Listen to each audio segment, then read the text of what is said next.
Hello, this is your host Todd Lewis of the Prayers of Folly podcast. Tonight I am joined again with Keith Preston and Anarcho for the second in our three-part series on the alt-right entitled Fake History.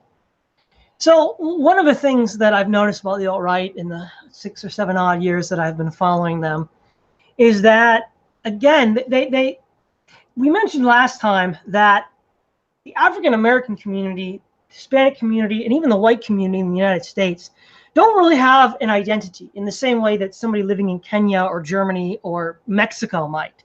And so they have to, in some sense, create an identity. And usually that's creating a fake fictional history. And just like we talked about, the Contra and the black people trying to create their own fake history in the United States, we see something similar to in white nationalism with the sort of like primordial Indo-Aryan Eurasian civilization. I mean, it's kind of like the white nationalist Wakanda. It reminds me of like the mystic speculations of Madame Blavatsky, Lemuria, the White Atlantis, from the age of Theosophy and Nazi mysticism. And really, with the exception of the Aryan invasion of the Harappa civilization in the Indus, there's really no historical or archaeological evidence of a grand Indo-Aryan civilization. The western steppes, stretching from Hungary to Kazakhstan, were inhabited by Persians, Iranian tribes, the Sakai and the Scythians and the Sarmatians. These weren't this sort of like Indo-Aryan, blonde-eyed, Nordic, Conan-style people. It really just is completely fabricated, and it's no more credible than Wakanda. What are your thoughts on that, Keith? Well, as far as we can tell from the actual historical evidence and the archaeological evidence and all of that, as far as these legends about the Indo-European peoples, Indo-Europeans are a collection of linguistic groups, not races. And the only bit of that mythology that has any kind of legitimacy is the stories about the conquest of the Indian subcontinent by the northern invaders. And those people were the prototypical Aryans or whatever. But I think more importantly than that is the fact that when we look at the history of the Eurasian continent or the Eurasian landmass, we don't really see a singular racial group emerging from that. What we see is a collection of ethnic groups with widely divergent cultures. And what we call Western civilization actually has its roots in the region that used to be called the ancient Near East. We call it the Middle East today.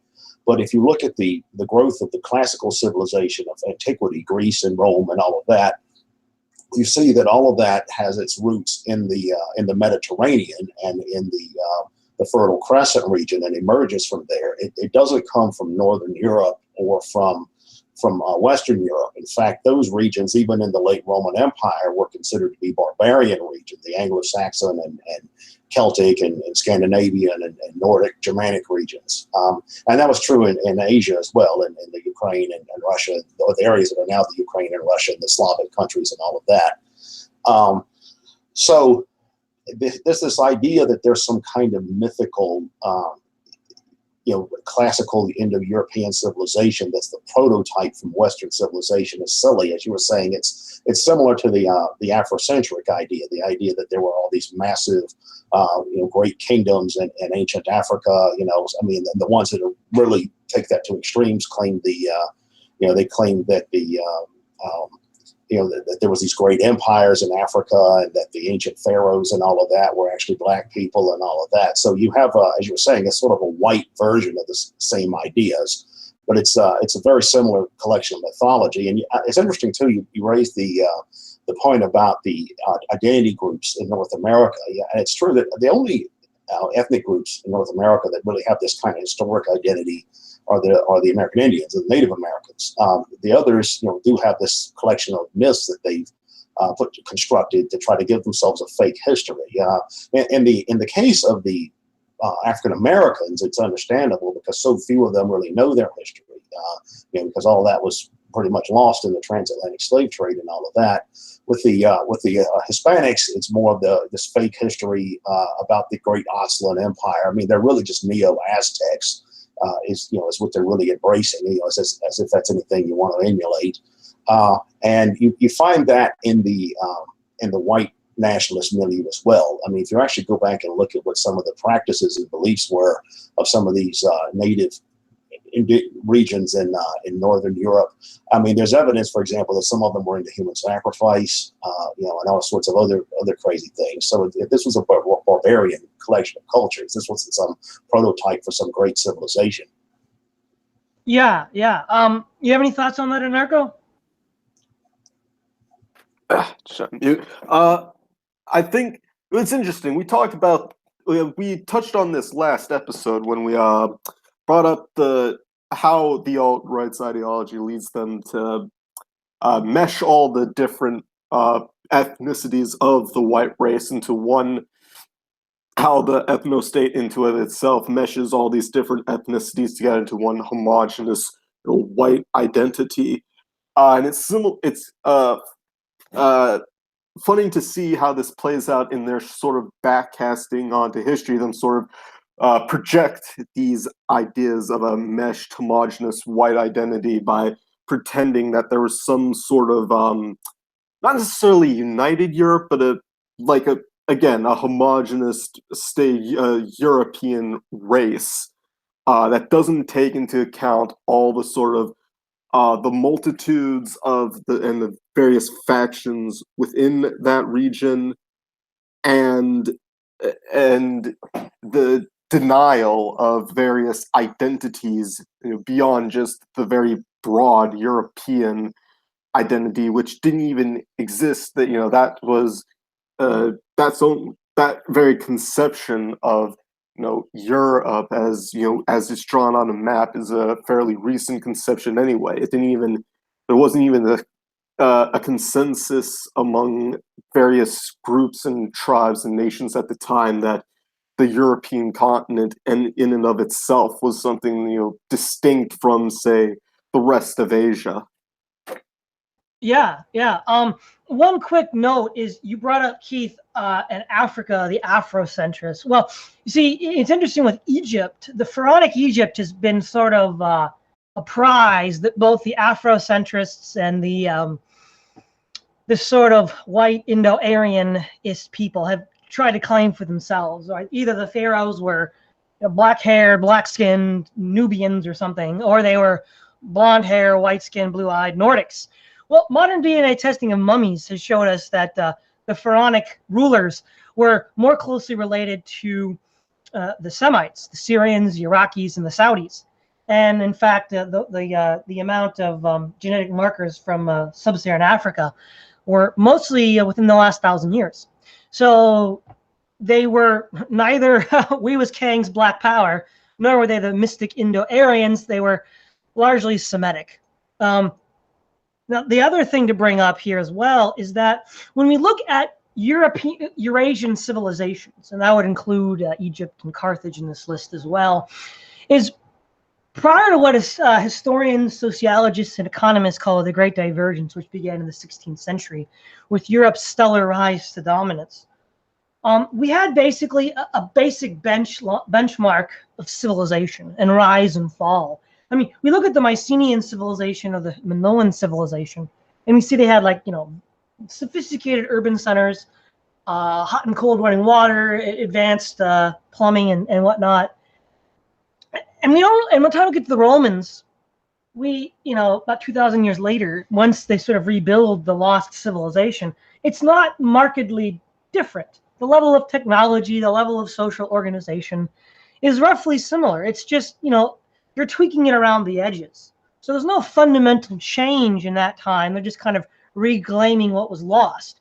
And if you look at Eurasia as a whole, China, India, the Near East, let's look at Rome in the 1st century AD, and look at China in the 1st century AD. I mean, does anybody honestly think that China was markedly inferior to Rome or any of the Indian kingdoms like the Mauryans or the Guptas? It's like while Rome and Greece were great civilizations, they were no more or less great on average than I would argue Egypt, China, or India. And so if it's a sort of a white genetic predestination for greatness, it seems the historical record does not bear that out. Why would it be for the 3,000 years prior to the Great Divergence?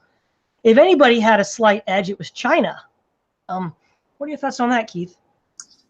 I have heard people from the, I don't know about the alt-right milieu, from the radical traditionalist milieu, the followers of Julius Evola and thinkers that have preceded him who had some of these ideas. I've actually heard the argument made that there is some kind of commonality between the Mediterranean civilization and the civilization of East Asia. You know, like, for example, Evola himself was fascinated with India and incorporated a lot of Indian philosophical, theological ideas into his own philosophy.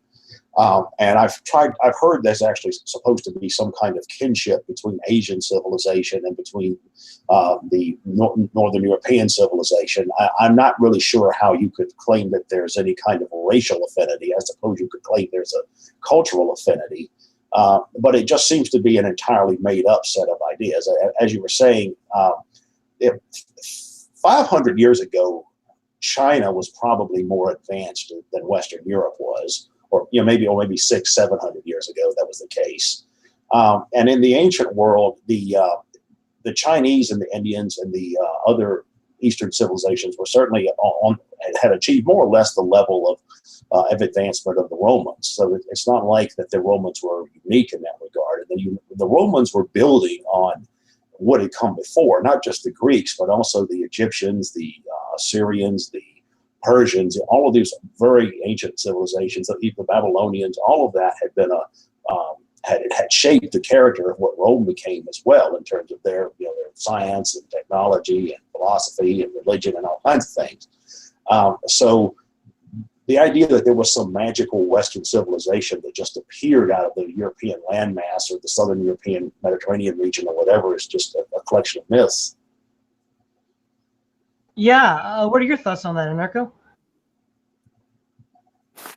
Yeah, the relation between these various white identity characters and East has always been fairly fascinating to me. To an extent, it just seems like a sort of tag along, like that.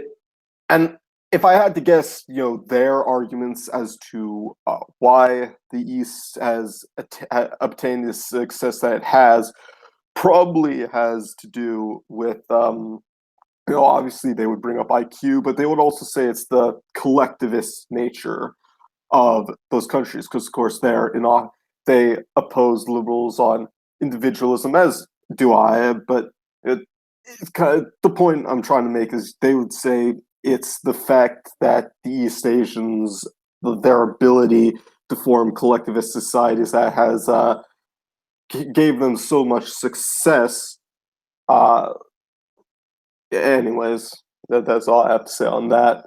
Yeah, and one point to add to what you brought up, Keith, is that the Greeks fully and freely admitted that their wisdom, their knowledge came from the East. Solon went to Egypt, it's recorded by Plato, to learn the knowledge, and Pythagoras studied mathematics under the Magi in Babylon. So it's not, the Greeks themselves were building on a previous Semitic civilization. They then advanced it further, obviously, but they didn't develop it all on their own. It didn't come, fully formed out of the mind of Zeus like Minerva did. It was something that was built upon by a previous culture. The other thing, too, is the civilizations in Europe, the peoples in Europe that were north of the Mediterranean basin, were universally recognized by everybody as barbarians. The Celts, the Germanic tribes, later the Slavs in the Middle Ages. Everybody saw these people as barbarians. It would not have differentiated the Vikings from the Huns. I mean, there's really, in their behavior, there was nothing to differentiate them. So that's an interesting point. One of the things that we see as well is that the alt-right, and it's clear why, has a specific hatred and dislike of Christianity. And that's in part because they attribute it to its Jewish origins, and they believe that it enervated the West. And this is kind of the Gibbon-esque critique of Christianity. Christianity enervated the Roman Empire and the Western civilization. I think we all know the narrative, but of course, on the face of it, first of all, nobody in the modern day academy really believes in that theory. The Christianization of the Roman Empire is seen as a fascinating social development in the West. but no credible scholar actively just talks about it as somehow enervating or weakening the West. In fact, the Eastern Roman Empire lasted for a millennium after the conversion to Christianity. So far from arguing that it enervated Rome, one could argue that it gave it new life as the stultification of the old gods of Rome was replaced with a new vibrant religion. And often wrapped up in this is there's sort of the myth of the Dark Ages. So again, modern scholarship doesn't really use the term the Dark Ages. It was kind of propaganda hit piece from Enlightenment scholars like Diderot, de Holbach, Rousseau, Voltaire, and Gibbon, and Hume.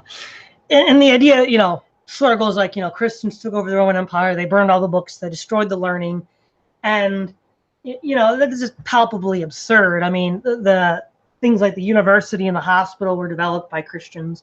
And in the Western era, during the barbarian invasions, it was Catholic monks, usually Irish, some Anglo-Saxon, that preserved most of the classical texts that we have today.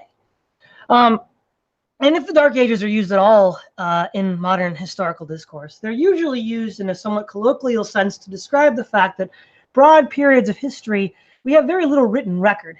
So they're dark in the sense that we don't see what's going on. That doesn't mean there wasn't anything going on, and we can't infer from reading later sources, but it's dark in that sense. And if the Dark Ages were to mean anything, it would be the barbarian invasions that depopulated the Roman Empire and killed many thousands of people. What we see is, let's look at the example of England. The Anglo-Saxons were attributed to have engaged in ethnic cleansing of the Romano-Britons, where the only real surviving stock is in Wales.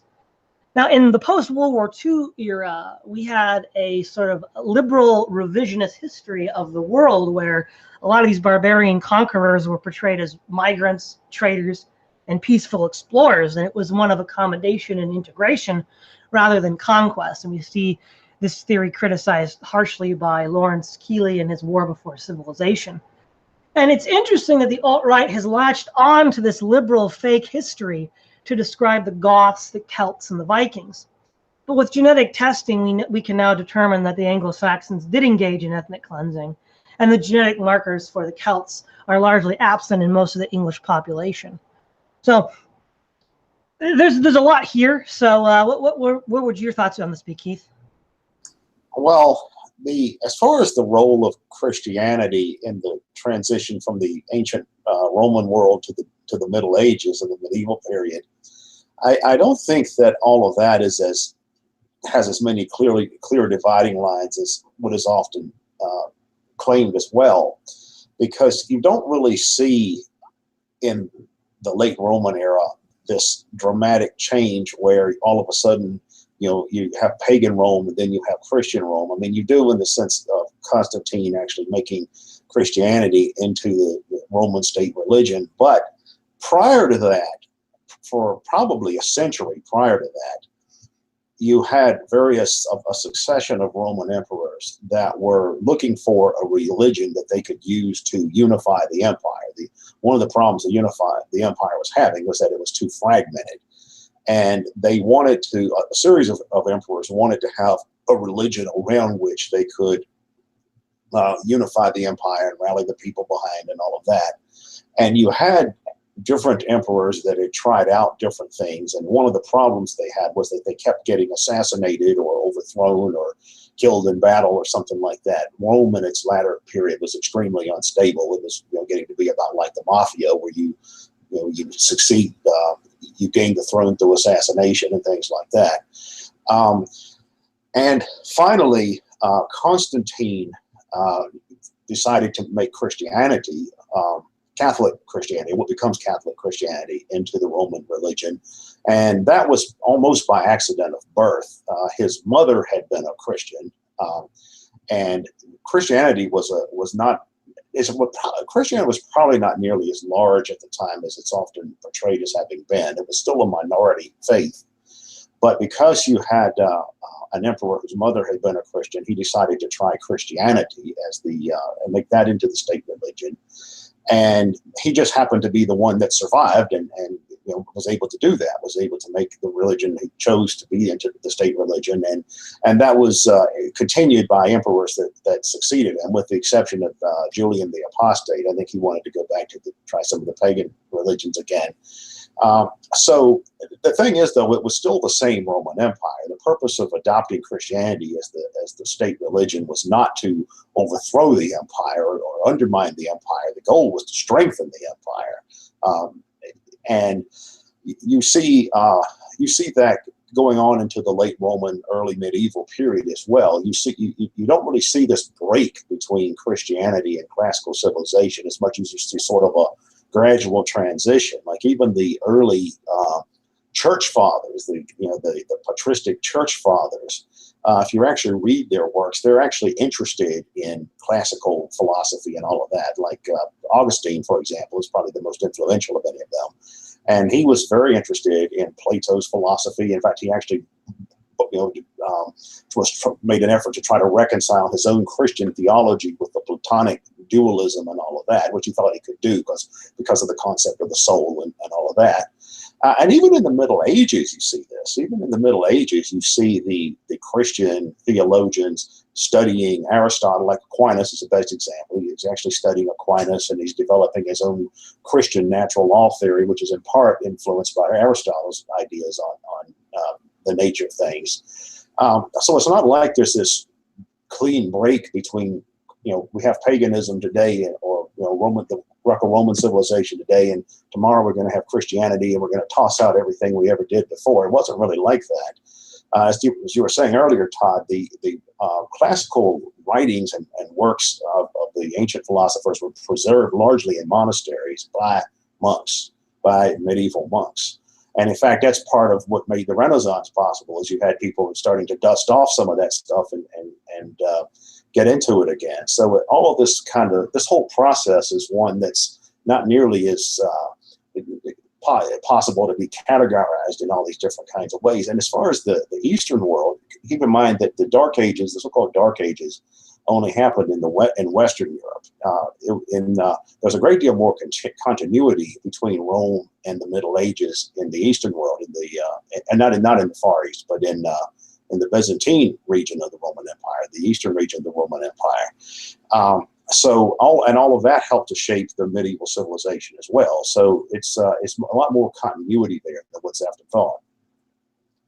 Yeah, those are all very good points, Keith. Anarcho, what are some of your thoughts?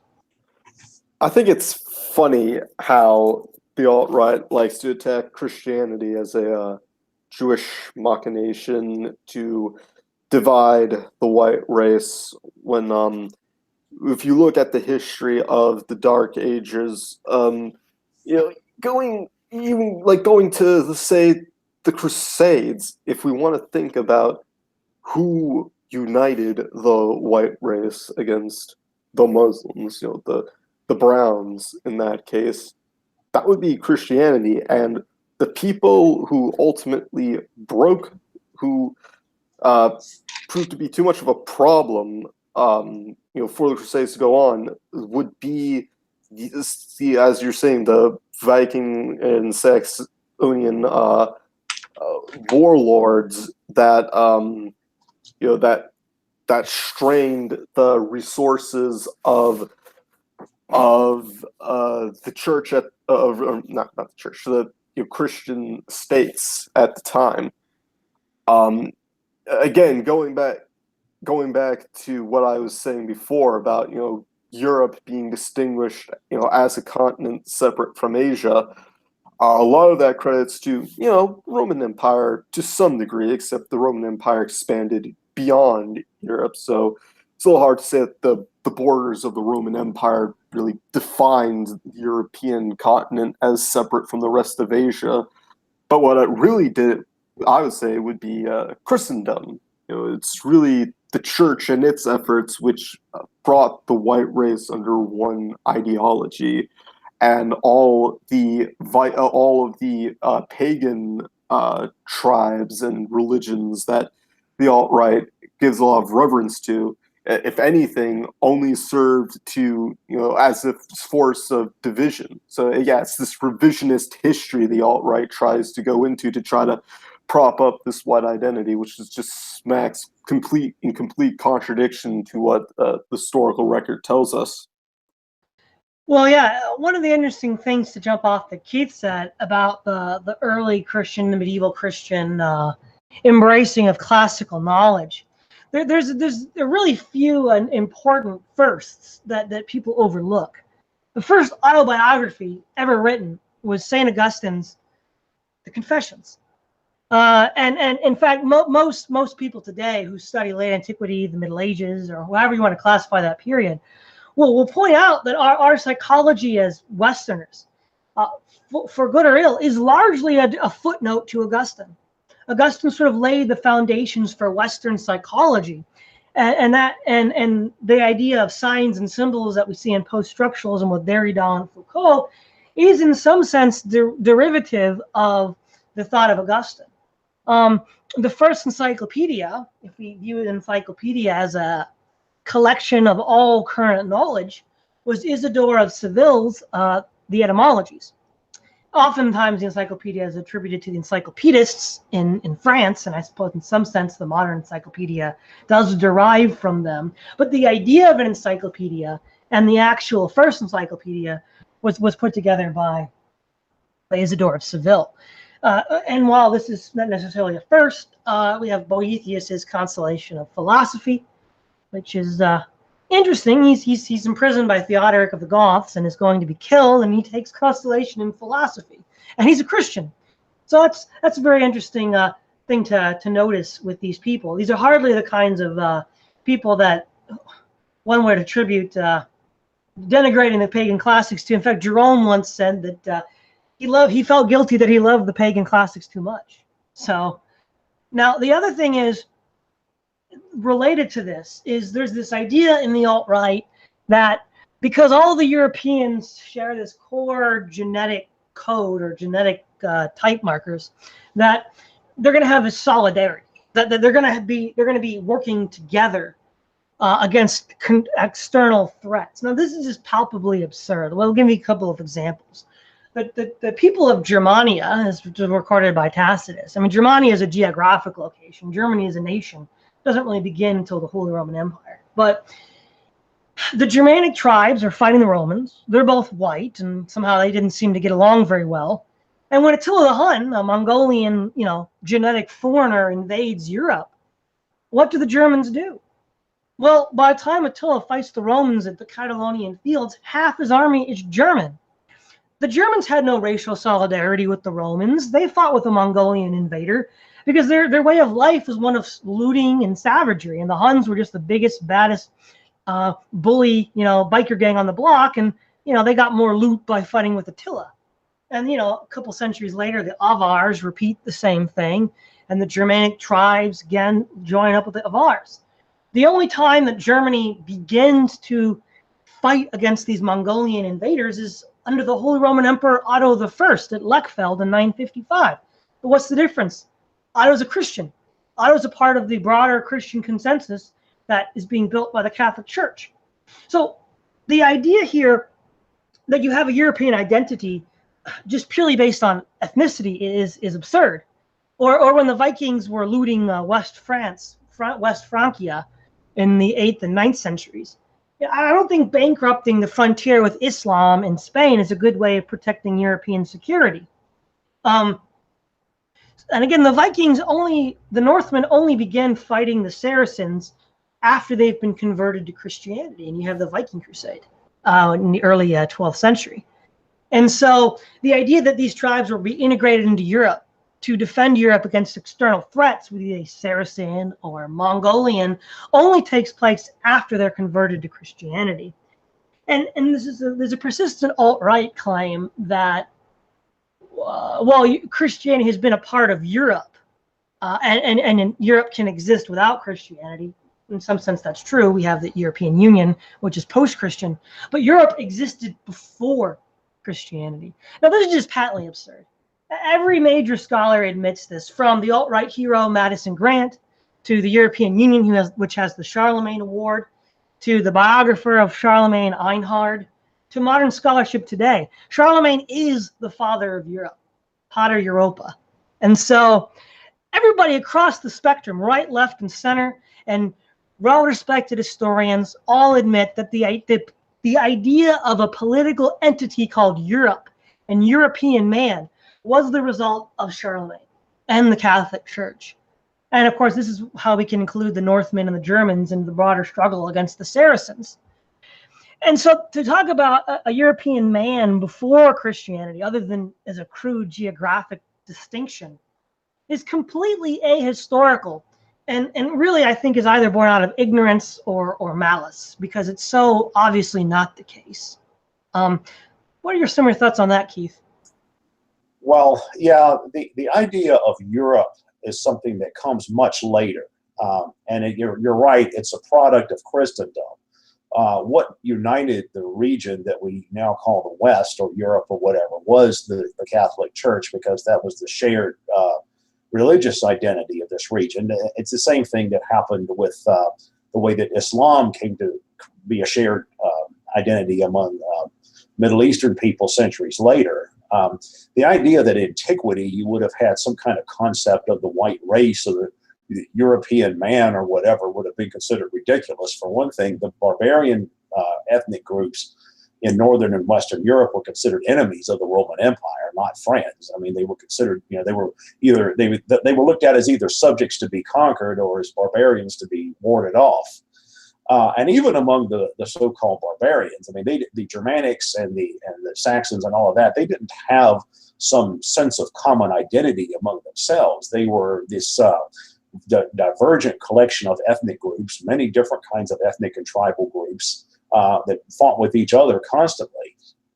The idea that they would have ever, the idea, for example, that the people of the Germanic regions of Germania would have thought of themselves as having some kind of common Aryan identity or something would have been ridiculous. I mean, if you could go back in time and talk to some of them, they'd have no clue as to what you were talking about.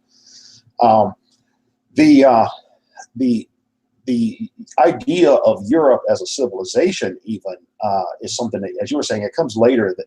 It comes after Rome. I mean, the Roman Empire was just that. It was centered on Rome. It was centered on the city-state of Rome, and then the mythical stories about its founding and all of that, and then its subsequent conquests of other regions throughout the Middle East. And the Roman civilization was based on that mythology. It had nothing to do with Europe as a civilization, because there was no such thing as a European civilization at the time. It had no, and the concept of race they wouldn't have even understood. I mean, the way that people in that time period conceived of themselves in terms of their group identity, they conceived of themselves in terms of family and ancestral lines, in terms of their clans or tribe or whatever the equivalent of that would have been. Their houses and all of these kinds of things, that in terms of their line of descendants and all of that. They didn't think of themselves in terms of skin color and all of these kinds of things. They didn't have this idea, well, we're all white, we're all in this together because we're white. There wasn't anything like that. That would have been a totally foreign, totally alien concept. They were more about, blood ties, tribe and clan and kin and kinship and all of that. And perhaps to some degree geography, as well as social position and things of that nature. If you were just a common laborer or peasant or something like that in the Roman Empire, you had no more, you had no status because of your skin color or ethnicity or any of those kinds of things either, or even your religion. I mean, you were just a subject of the empire, and that was it. Period. Yeah. What are your thoughts on that, Anarcho?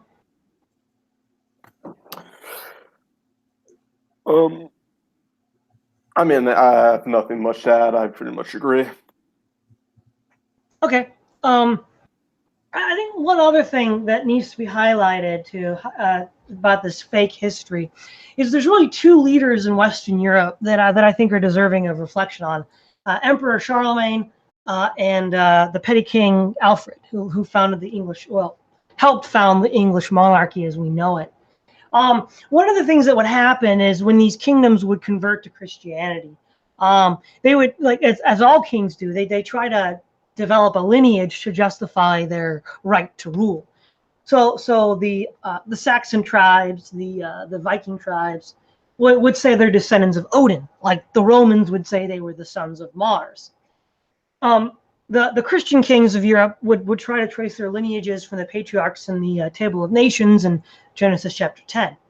Now, whether or not, these people are actually descendant from the patriarchs or from Odin, it's the alt-right itself is even mentioned. The symbols are more important than the actual underlying facts.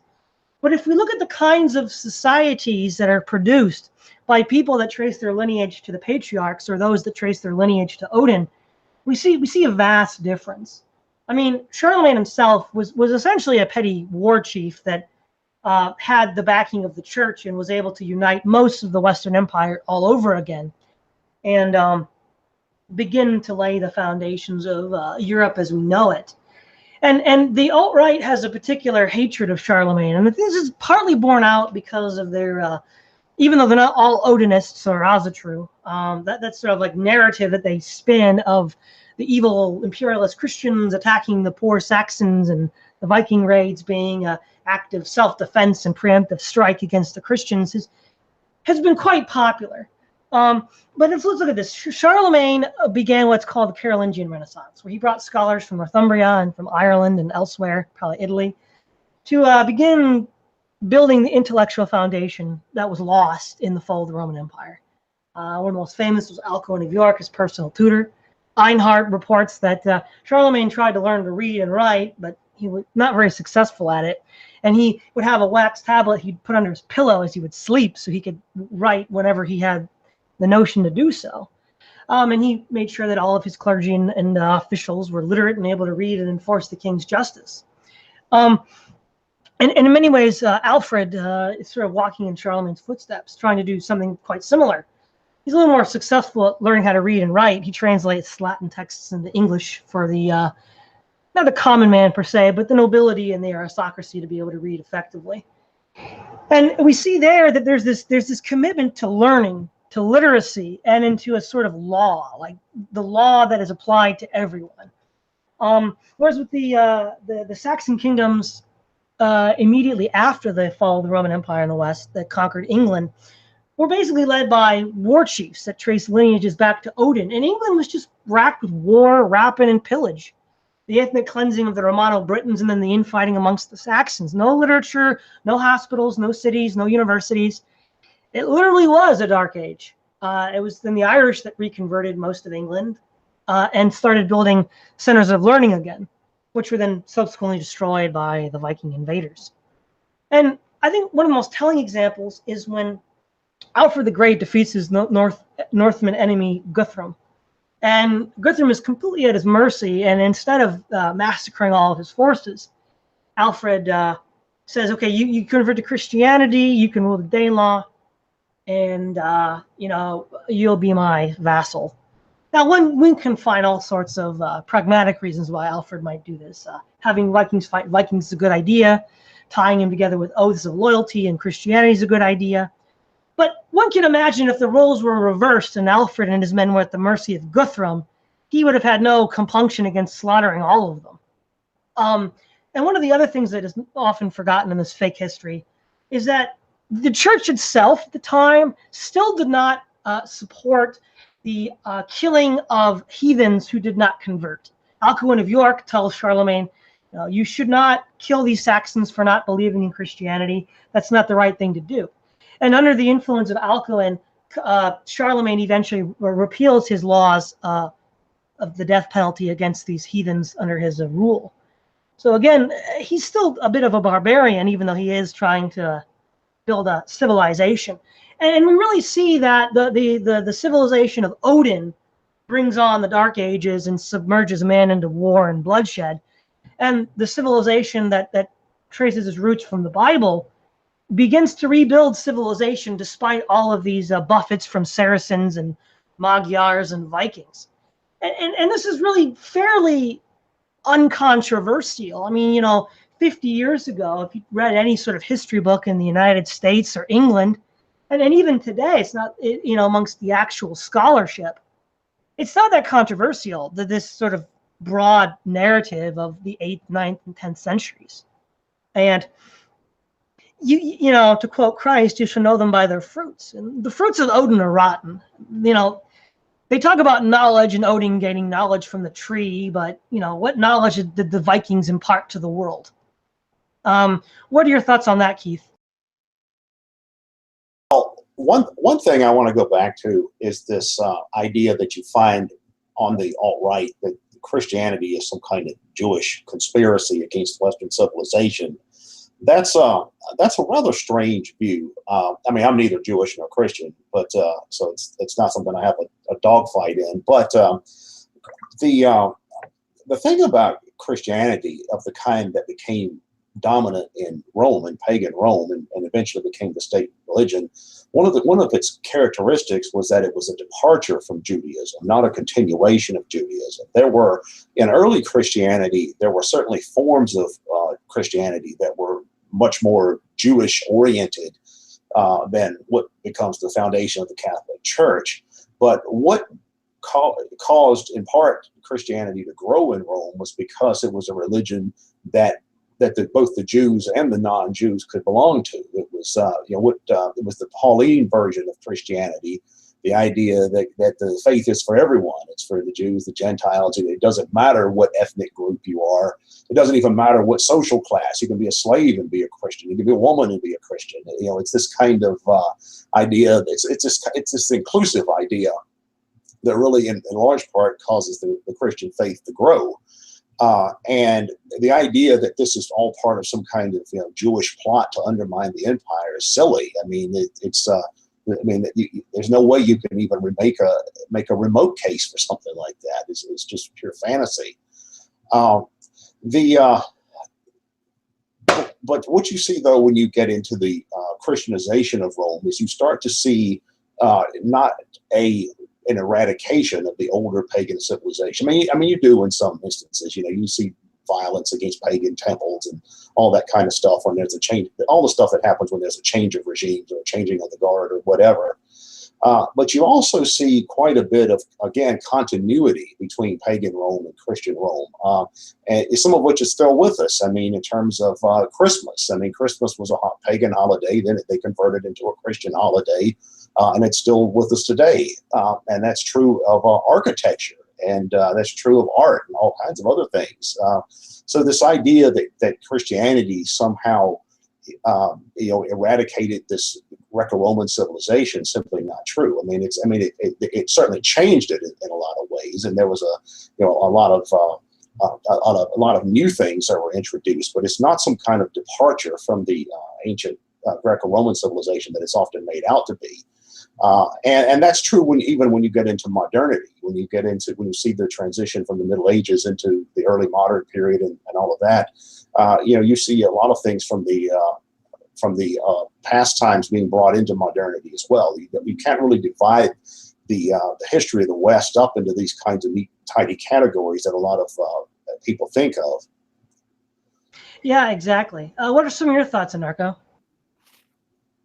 Well, it's interesting how the alt-right likes to chastise particularly African tribes for being so behind what the white race could accomplish in the same amount of time period, because if you look at the actual history of Europe, not until the Vikings and the Saxons are basically kept in line by Charlemagne and the other various Christian states, do said nations start to develop into the innovative superpowers that we know them of.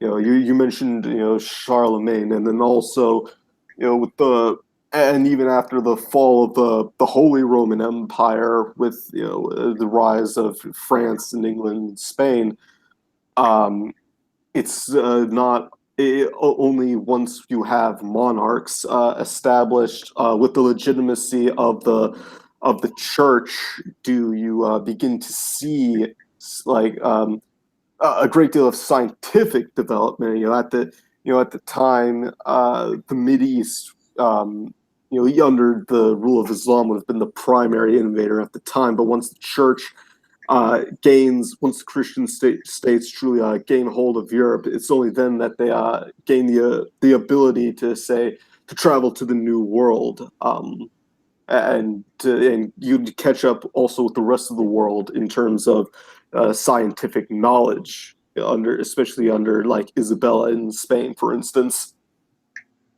Yeah, yeah. One of the things that comes up a lot, and this is just complete fictional revisionist history, is that somehow the Viking raids, which are typically again with these dates, they're not hard dates, because you've pointed out, Keith. These are transitionary periods rather than hard breaks. But generally speaking, with some degree of satisfaction, we can argue that 793 and the sack of Lindisfarne was the beginning of the Viking Age. Now, the idea that the Viking raids were a response to Charlemagne is palpably absurd, because if that was the case, they would have raided France, not England. It's far more easy to explain that Lindisfarne and the monasteries were soft targets full of gold. And like any bandit thug, I'd rather take it at the point of a sword than having to fight for it. The other thing is, this is just the natural way of life of the Northmen. Going back to the 3rd century crisis, when the Roman Empire almost collapsed, the Goths had migrated into Asia, Greece, taken ships and raided the Aegean coast, sacking cities in Greece and in Asia Minor, including the city of Ephesus, until they were finally put down. And then in the 5th century, the Angles, Jutes, and Saxons, which conquered England, were hardly distinguishable from the Danes and Norwegians that raided England 4 centuries later. So this is just sort of like the cycle of how they live. They're just bandit raiders. And there's these historical cycles of them going out from their homeland to raid and pillage and loot and plunder. And I think this really is the biggest refutation of Nordicism. If the Nordic races are so magically superior, why did they do nothing for 3,500 years? For 3,500 years, they were just barbarism, darkness. They had no cities, no libraries, no written language, no philosophy. I mean, these people are just like, they're as backward and barbaric as the most primitive African tribes that the alt-right is constantly deriding. So what are some of your thoughts on that, Keith?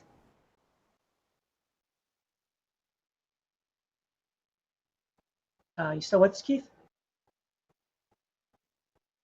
Okay, what are your thoughts on that Anarcho?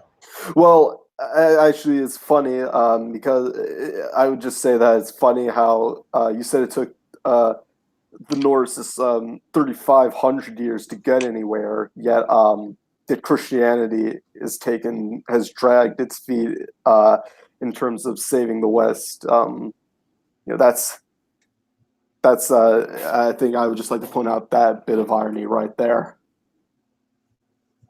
Yeah, okay, Keith. What were your thoughts on some of that? Yeah, Tom Woods has an interesting book called How the Catholic Church Built Western Civilization.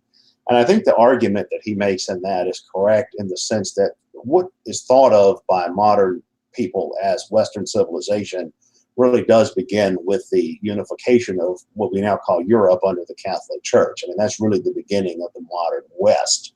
What we have prior to that is more of a Mediterranean or almost ancient Near Eastern civilization, or something that's derivative from the ancient Near East. The Germanic peoples, and not just the Germanics, but the entire northwestern European region, all of those were very late to be incorporated into the empire, into the Roman Empire. They usually did so by being conquered, and they largely, as was said before, for 3,500 years were no more advanced than some of the indigenous people that you found in other parts of the world. I mean, they had the same problems with lack of development that you found among the Africans and that you found among other regions as well. And the idea that that was the basis of some kind of superior civilization is silly. I mean, you can't very well claim that modern Western civilization is rooted in that. Modern Western civilization, as I said, it has its roots in the unification of Europe by the Catholic Church. But then, its cultural and intellectual and philosophical and all of that precedents go all the way back to the ancient Near East, and it really starts with Egypt and Babylon and Persia and the transmission of that into the Mediterranean civilization and the growth of the Greco-Roman civilization, and then the Christianization of Rome, and then the Germanics and Saxons and Nords and all that. They come in at the tail end of that. I mean, they're almost piggybacking on what already came. So the idea that there was this great European civilization that created all good things is silly. I mean, there's zero case for that. And that's every bit as nonsensical as anything that the Afrocentrics or some of those people come up with. Yeah, there's an interesting point that you made a while ago, Keith. I don't remember his name, but there was a new atheist writer who reflected on the fact that he was reading about the Greeks and the Romans and how brutal and nasty life was. The strong would destroy the weak. You think of Thucydides' Peloponnesian War, when the Athenians tell the Milesians, the strong do what they will and the weak suffer what they must. And he said that, his sort of liberal sensibilities are in some sense rooted in the ideas of Christianity. And he's still an atheist and still a secular humanist. He had a new understanding for the Christian influence on the West. Do you remember that incident, Keith? As far as what thinker that is, I want to say it was Dawkins. I think it was Dawkins, but I'm not sure about that. But you remember the incident, though, right? When I did. Yeah. Because that's interesting because,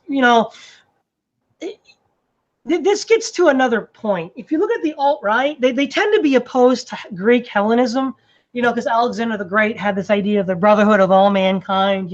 He wanted his generals to marry Persian brides to create this Macedonian Persian ruling caste.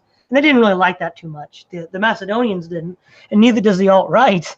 And the sort of the idea of the world citizen goes back to the Stoics, with Seneca. And so then you have Christianity being a natural next progression of that mindset. And then you have further on the Enlightenment liberalism. And really the alt-right rejects both Hellenism, Christianity, and the Enlightenment. So, I mean, in what sense, Keith, are they even European? Yeah, they're not. I mean, they're really not. It's an entirely false narrative that's constructed. It's sort of like a right-wing version of the myth of the noble savage. Among a lot of leftists, you have this idea going back to, I guess, to Jean-Jacques Rousseau. The idea that prehistoric people were all egalitarian feminists who lived in harmony with nature and things like that, and then civil society came along and corrupted it all and created class society and oppression and patriarchy and all of these kinds of things, and that's nonsense. I mean, we know enough about prehistoric peoples to know that's not what they did. I mean, they were much more likely to be cannibals and things like that. And the political left has created this kind of mythology that says, well, it was all great in the beginning, and sort of like class society or civil society or capitalism or patriarchy or whatever demon they're trying to attack. All of that stuff is responsible for the creation of oppression and injustice or whatever. But the right wing has its own version of that kind of mythology, and this kind of primordial European man idea is really, I think, what it is. It's this idea that there was this, that there's this great, pure, Aryan or European man that is rooted in all of these primordial indigenous civilizations of Northern Europe, and that's really the foundation of Western civilization. The idea of the Aryan conquerors and all of that kind of stuff. I mean, nothing could be further from the truth at all. I mean, it's pure fiction. I mean, it belongs in the realm of stuff like Star Trek and stuff like that. It's really on that level. It's just all made up. So wait, but Keith, you mean there weren't Vikings in rune-powered spaceships chanting Vedic mantras with their shield maiden bodyguards? Well, among the more extreme proponents of this idea, you do have people who believe that, that there was some kind of primordial Indo-European civilization that were descended from higher beings. Julius Evola used to promote this idea, and it was just a perversion of Hindu theology, the idea of humans originated from gods having descended to earth and that kind of stuff. that's really what this idea was. But I've encountered some of the more extreme people in these alt-right and far-right circles who actually seem to really believe this. It's sort of like the New Age cults and their idea of Atlantis and all of that kind of stuff. It's the same kind of idea, only it's very race-oriented. And again, a lot of it is just a borrowing from Hindu mythology. And then there's the idea of ancient astronauts. I've come across, again, some more extreme people from these milieus that will try to claim that the white race doesn't even originate from Earth, that they actually are extraterrestrials or something like that, originally came from space.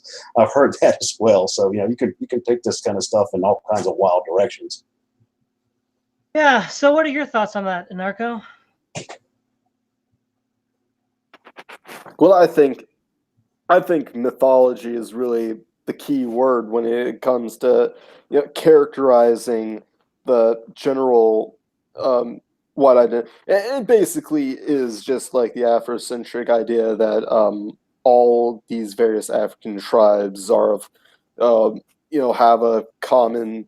I know the scientific consensus out of Africa, but I'm talking about the idea that all African peoples have a common thread that connects them into like a common way of life that connects them on an intellectual and spiritual level.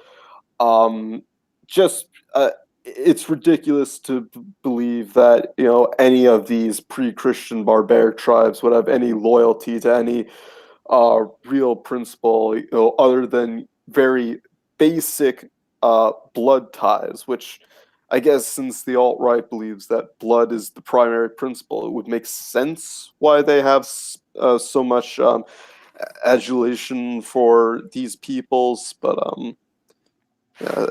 it's just ridiculous. Yeah. Now, one of the criticisms of Christianity is that it's a foreign export to Europe, and I'm like, Vedic Hindu mysticism isn't. I mean, what are your thoughts on that, Keith? Yeah, well, that's pretty strange as well. Again, I mean, there's no such thing as Europe prior to the unification of that region under the Catholic Church. I mean, prior to that, you have nothing but tribes and clans and things like that.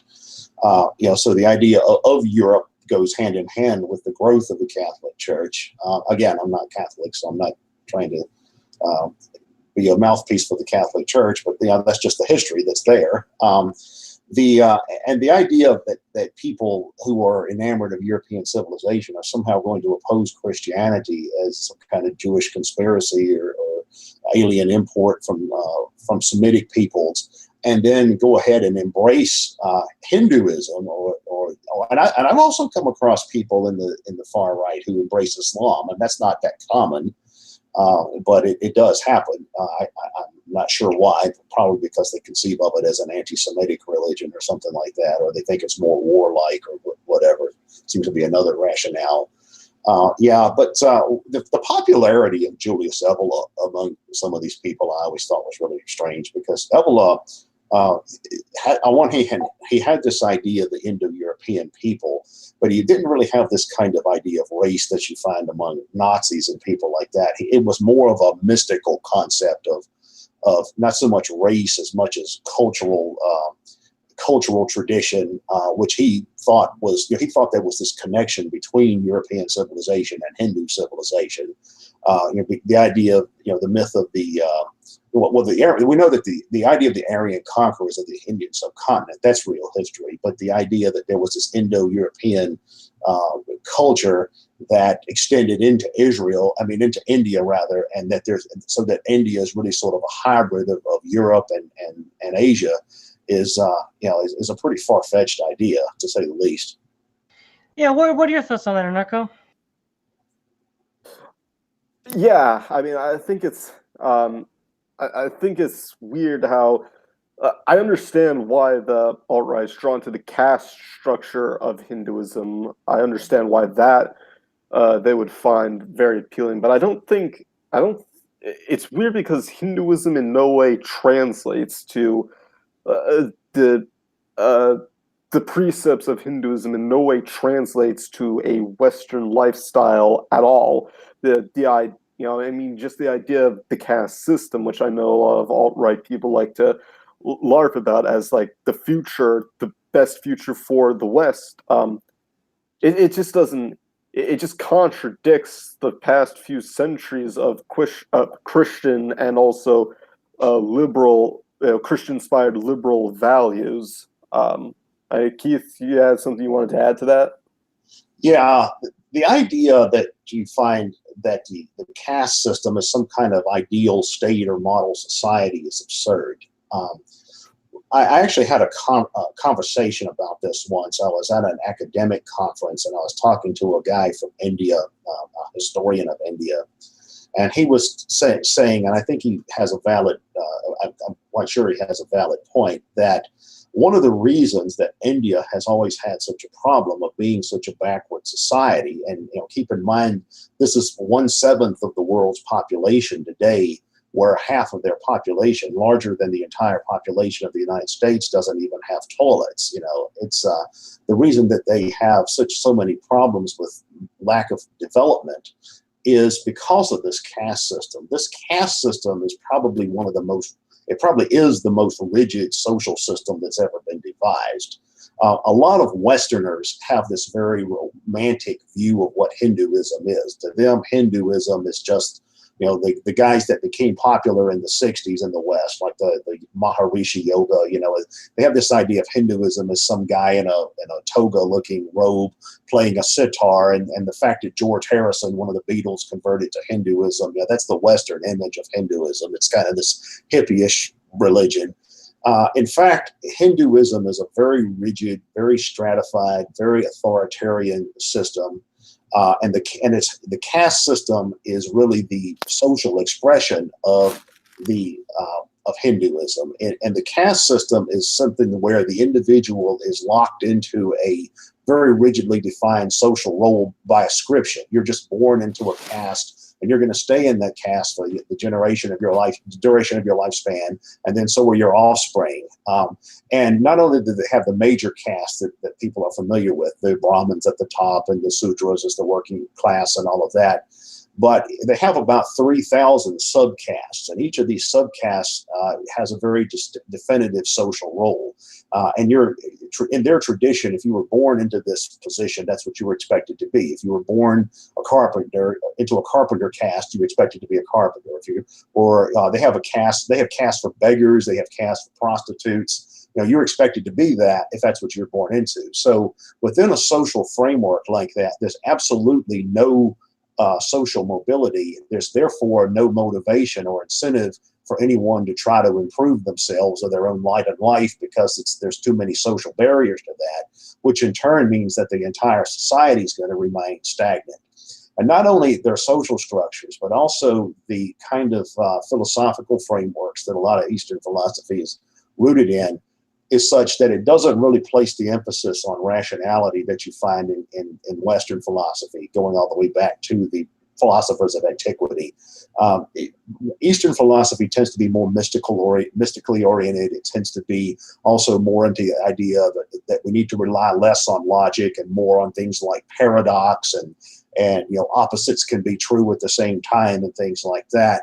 And while whatever the merits of ideas like that, it's also true that it doesn't really create the foundation for the kind of technological and scientific advancement that we saw happen in the West, where you need the idea of rationality and critical thinking and all these kinds of things. The idea of looking to that as to some kind of model social system is crazy.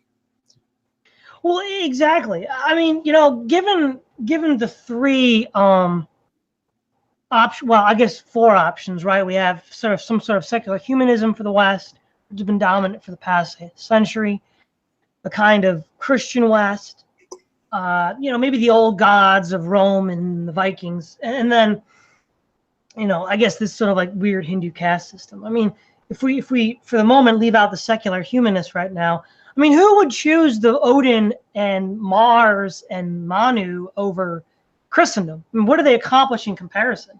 And it's okay. Secular humanism has had a lot of scientific and cultural achievements, But that doesn't seem to be as big of a push for the alt-right. One of the things that you like to bring up, Keith, and I think this is a good point, in much the same way how the left likes to think that they're going to be the central planners when this centrally planned utopia gets set up, rather than being the poor, fools that get sent off to the camps to be executed. I think a lot of the alt-right thinks that they're going to, or the libertarians think they're going to be the CEOs running the Fortune 500 companies in Incapistan, rather than being the poor 9-to-5, day laborers. These people think they're going to be the berserkers and housecarls of the new white ethno-state, rather than being the serfs.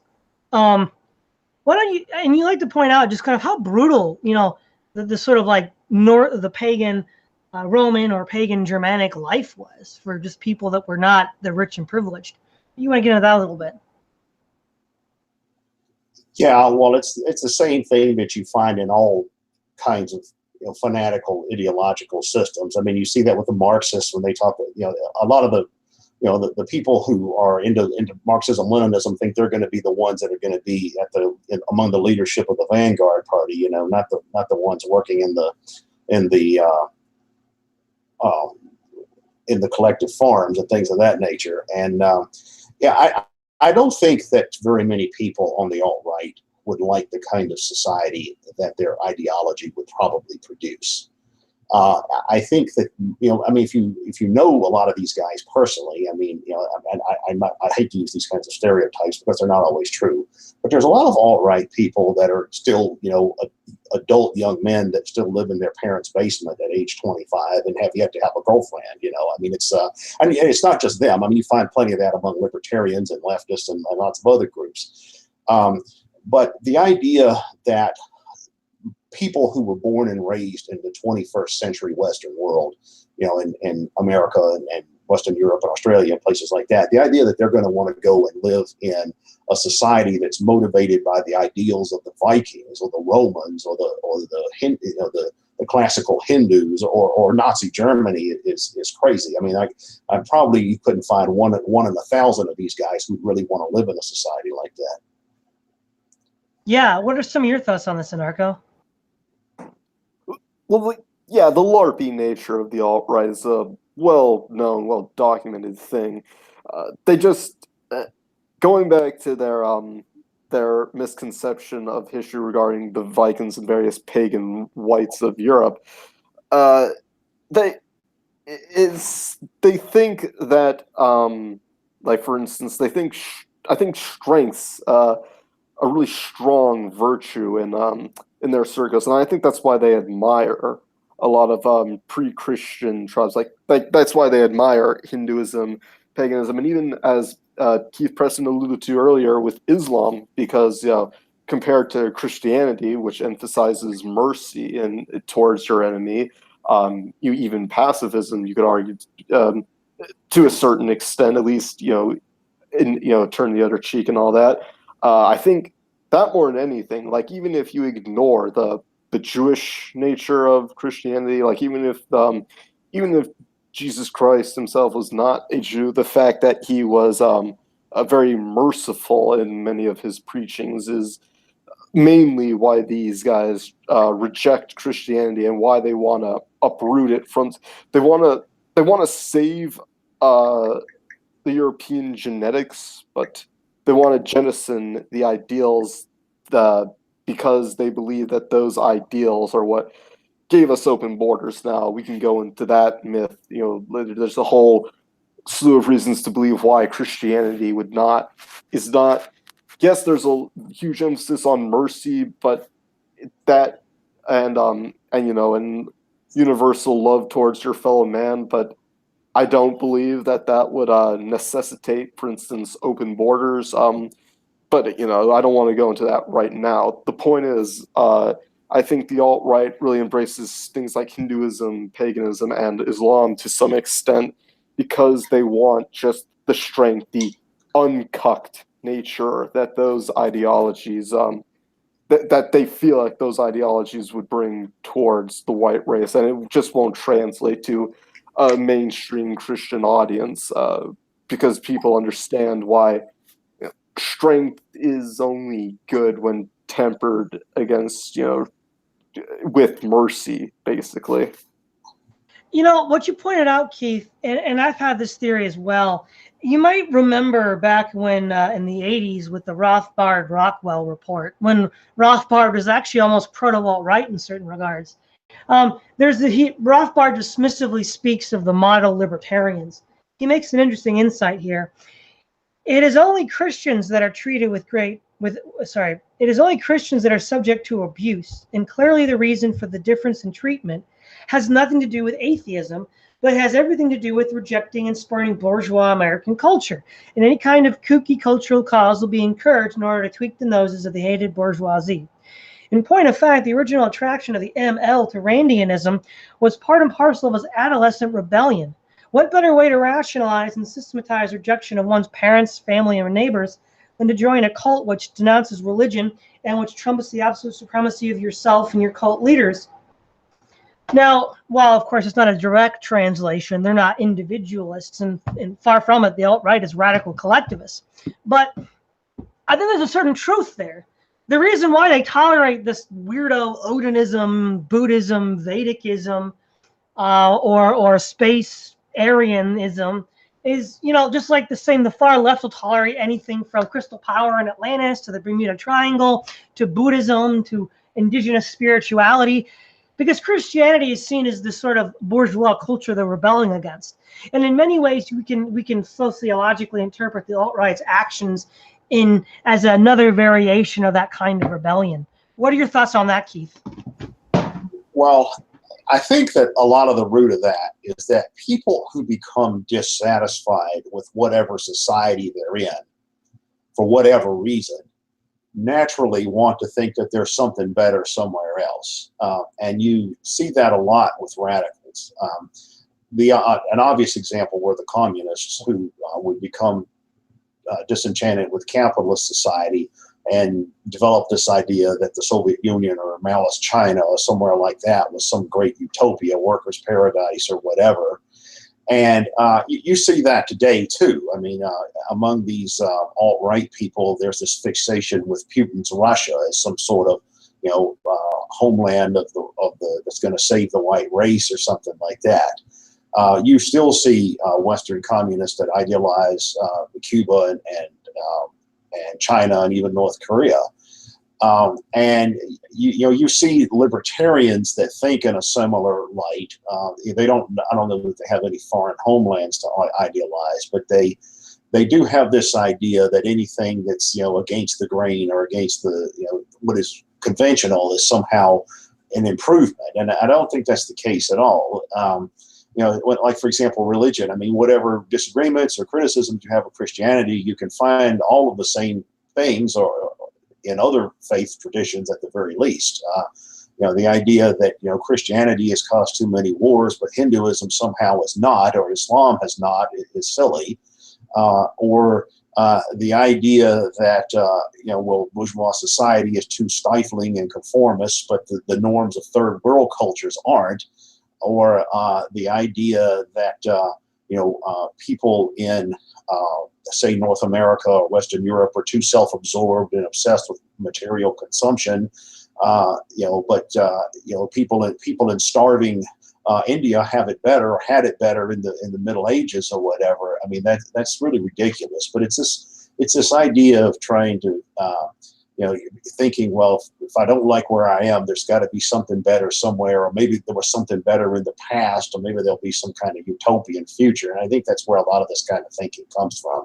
You always want to have some kind of ideal, something that approximates, what you think your utopia would be. And well, if it's not here, well, it was in ancient India, or it was the ancient Viking world. There are very few people who would actually want to live in any of these places, who are used to, say, contemporary 21st century Western society. Exactly. I mean, I get the feeling that a lot of the alt-right are really just high school dropouts. Their level of knowledge of history is not even the level of a high schooler. And again, the historical facts that we've been unfolding are relatively uncontroversial. I mean, just go by any lecture in the teaching company on medieval philosophy, late antiquity, early, high, and late Middle Ages. It's a secular institution with a wide range of professors providing high quality college level classes. And you can get them fairly cheap when they're on sale. They're often marked down 80% or more. And yet, this knowledge is easily disseminated. It's easily accessible. And the most, this is what the historical facts are. And they just don't acknowledge it. And it's either, some of it's probably ignorance, but I think also some of it is malice. But we're about out of time. So I'll begin with you, Anarcho. Do you have any final thoughts? The past of how about I'll just say this sort of to lead into the next topic. The alt-right has a very distorted view of the past, as we've demonstrated now, and I think that is partly why they will not be capable of developing any suitable solutions for the future to reach any of their goals, because if you don't have a proper understanding of how the West came to be great, then your chances of making it great again are very dim, in my opinion. Yeah, what are your final thoughts, Keith?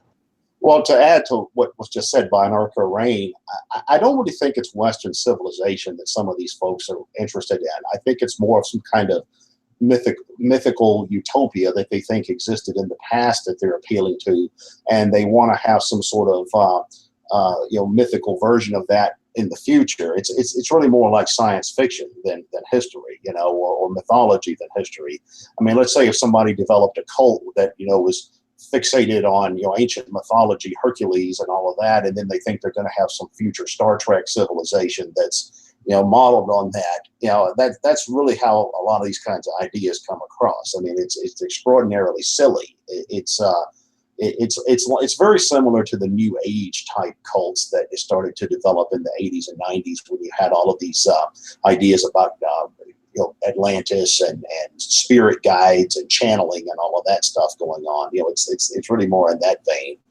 I have a hard time seeing some of these ideas as being even politically serious. For example, take the idea of white nationalism. It certainly would be possible to have a white nationalist movement that was concerned with, say, more conservative issues when it comes to race, like opposing affirmative action, or opposing unrestricted immigration, or opposing political correctness, or opposing perceived reverse discrimination, or criticizing high crime rates in the African American community. It's possible to have a movement that's quote unquote conservative about issues pertaining to race relations and have ideas like that. But I don't really see as much of that. I mean, there's some of that in this milieu. It's more about this kind of a lot of it just reminds me of Dungeons and Dragons, or like when I was at college, there was some kind of medievalist club that used to go out and have these mock jousts and sword fights in the park on the campus. That sounds pretty cool, though. Yeah, well, it is. But but this wasn't a foundation for a serious political movement, though. But that's kind of seems to be the level that it's on. It's almost like some kind of science fiction club or something. Which is fine to be into all that, but I don't see this as something that's politically serious.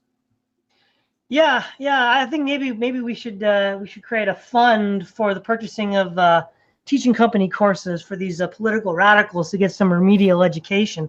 But on a more serious note, in 2012, for the H.L. Mencken Club, which of course is run by Paul Gottfried, the Jewish man who coined the term alt-right, he was being interviewed by Richard Spencer. And there's something very interesting was stated. They were discussing the failure of the American conservative movement with the likes of Buckley and the Fusionists. And at the end of this half-hour interview, Paul Gottfried says, paraphrasing of course, that really the post-Christian solutions have failed. The old gods of Greece and Rome and the Northmen are just too far removed to be relevant. He said the only game in town is Christianity. And in this interview, Richard Spencer agrees. Yeah, it's on record that Richard Spencer says Christianity is the only game in town. Now, that was 6 years ago, and I wonder if Richard Spencer would say that now. But I find that to be an interesting and honest admission. I suppose, when people aren't watching, people are a little more honest. But this is Todd Lewis of the Praise of Folly podcast, signing off.